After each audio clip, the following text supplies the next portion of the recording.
सुप्रभात। आप सभी बच्चे कैसे हैं? आप लोग अच्छे होंगे और मन से पढ़ते होंगे, यह विश्वास है। आज हम जो काव्य खंड का 5 पाठ है,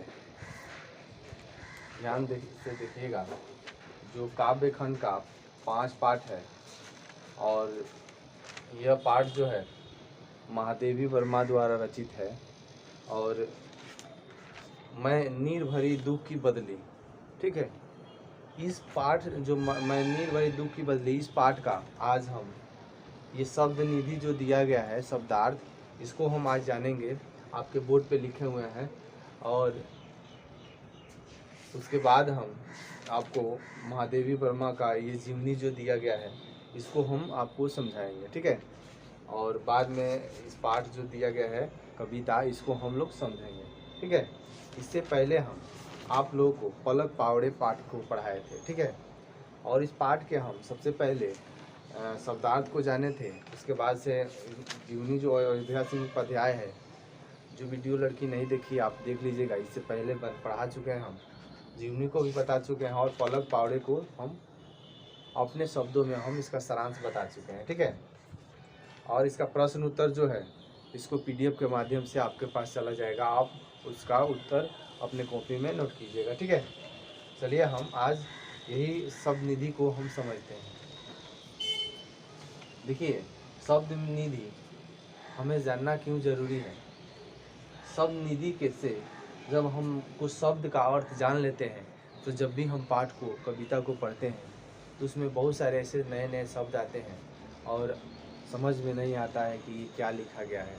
और उसी को हम कविता को हिंदी अर्थ में समझने के लिए, मतलब उसको सरल अर्थ में समझने के लिए हमें शब्दार्थ की जरूरत होती है, ठीक है। पहला जो शब्द है नीर, नीर का अर्थ होता है जल।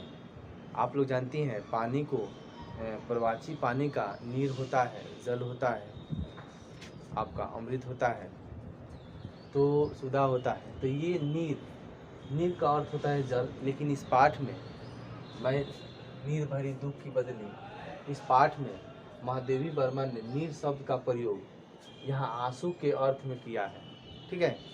आंसू के अर्थ में कि मैं नीर भरी दुख की बदली, मतलब मैं, नीर मतलब आंसू भरी अपने जीवन के जो क्या कह सकते हैं उसको, जीवन के जो मतलब पल है, ठीक है, उसी के बारे में इसमें दिया गया है, ठीक है। तो नीर मतलब क्या होता है, यहाँ आंसू के अर्थ के लिए किया गया है। अगला है बदली, बदली मतलब होता है बादल। बादल जो आकाश में बादल बनते हैं, उसके बाद से पानी बरसता है, वही बादल। स्पंदन मतलब होता है कंपन, कंपन करना। जैसे भूकंप आता है उस समय कंपन होता है ना जी, कोई चीज़ कंपन मतलब ऊपर नीचे होना, ठीक है, वही कंपन करना। आगे है क्रंदन, क्रंदन का अर्थ होता है रोना या रुदन, ठीक है। क्रंदन करना मतलब रोना, ठीक है। आगे आहत का अर्थ होता है घायल। कोई कहता है वह व्यक्ति आहत हो गया है, मतलब वो व्यक्ति घायल हो गया है, ठीक है। ये जितने हम शब्दार्थ पढ़ रहे हैं, ये आपको जब हम पाठ पढ़ाएंगे तो सब पाठ के हर लाइन में, हर वाक्य में आपको देखने को मिलेगा, ठीक है। आगे है निर्झरी, झरनी, निर्झरनी मतलब झरना का छोटा रूप।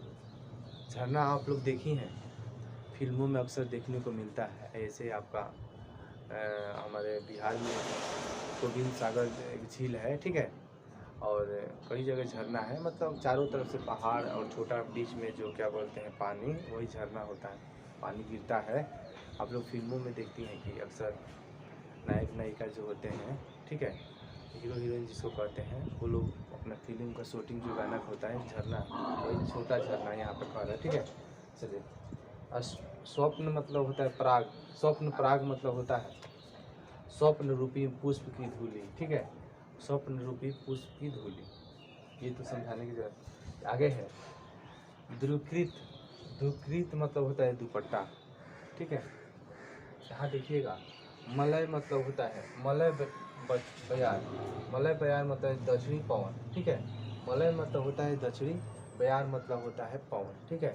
पूर्वा ब्यार मतलब पूरब से जो दिशा में बह रहा है वही पूर्वा, ठीक है। आगे है क्षितिज भ्रकुटी। क्षितिज भ्रकुटी का अर्थ होता है दिगंत रूपी भाव छे, ठीक है, भावे होता है, दिगंत रूपी भावे, ठीक है। धूमिल का होता है मलिन, धूमिल हो जाना मतलब मलिन हो जाना, गंदा हो जाना, ठीक है। अविरल मतलब होता है निरंतर, लगातार, मतलब कोई भी चीज़, जैसे आप लोग जब स्कूल खुलता है तो एकदम लगातार निरंतर रूप से आप लोग पढ़ने आते हैं, ठीक है। जैसे दिन और रात निरंतर रूप से चलता रहता है, मतलब लगातार, ऐसा नहीं है कि दिन आज नहीं है तो कल नहीं रहेगा, ऐसा नहीं, लगातार निरंतर रूप से चलना। आप लोग कहीं जाना होता है तो निरंतर रूप से चलना, कहीं रुकना नहीं, वही लगातार, निरंतर या लगातार, ठीक है। रज कण मतलब धूल कण, रज कण मतलब जो छोटा जो कण होता है धूल का, वही रज कण कहते हैं, ठीक है। रज मतलब छोटा। शुद्धि मतलब होता है याद स्मृति, शुद्धि करना मतलब याद या स्मृति, मतलब किसी को याद करना कह सकते हैं, शुद्धि करना, ठीक है। आगमन मतलब होता है आना, ठीक है, कहते हैं आगमन। आज मेरे घर में लक्ष्मी का आगमन हुआ है, आज मेरे घर में कृष्ण का आगमन हुआ है, यही आगमन मतलब होता है आना, ठीक है। तो ये सब शब्दार्थ है जो आपके पुस्तक में दिया गया है, ध्यान से देखिएगा। यहाँ पे, ठीक है, ये पुस्तक दिया गया है, भाषा की बात है, पेज नंबर 130 है। और ये शब्द निधि दिया जो आपके हम बोर्ड पे आपको लिखवाए हैं, इसको आप लोग एक बार 2 बार पढ़ लीजिएगा, याद कर लीजिएगा, ठीक है। और उसके बाद से हम अगले दिन हम महादेवी वर्मा का बारे में बताएंगे। महादेवी वर्मा का जीवन काफ़ी संघर्ष भरा रहा है, ठीक है। और बहुत कम उम्र में ही उनके पिता की मृत्यु हो गई, और अपने भाई बहनों में ये बड़ी थी, तो सोची हम घर का खर्चा कैसे चलाएंगे, अपने जीवन को कैसे गुजारा करेंगे। माँ अक्सर रोती रहती थी, लेकिन इनकी जीवनी को जब हम पढ़ते हैं तो इनकी जीवनी से हम अपने जीवन में सीखते हैं चलना, रहना, ठीक है। क्योंकि ये एक लड़की होते हुए भी अपने जीवन को ऐसे तरीके से ढाला कि आज हम इस किताब में, और कितना दिन तक ये इनकी बातों को हम लोग जानेंगे। इस किताब में बहुत कम इनकी जीवनी दिया है, लेकिन हम लोग, हमारे पास जो नोट्स है, एमए का जो नोट्स है, उसमें इनकी जीवनी जब हम पढ़ते हैं तो आँख से आंसू आ जाता है, ठीक है। इतना संघर्ष करने के बाद कल हम आपको वीडियो में इसके बारे में बताएंगे।